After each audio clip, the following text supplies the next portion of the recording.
ദർശനം നൽകണേ മിശിഹായേ, എന്നും പരിശുദ്ധനായവൻ നീയേ പരാ.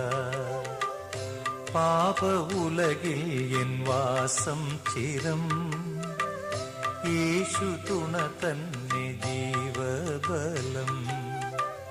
പാപ ഉലകിൽ എൻ വാസം ചിരം, യേശു തുണ തന്നെ ജീവബലം.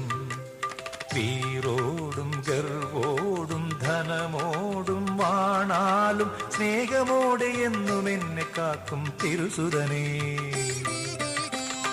ദർശനം നൽകണേ മിശിഹായേ, എന്നും പരിശുദ്ധനായവൻ നീയേ പരാ.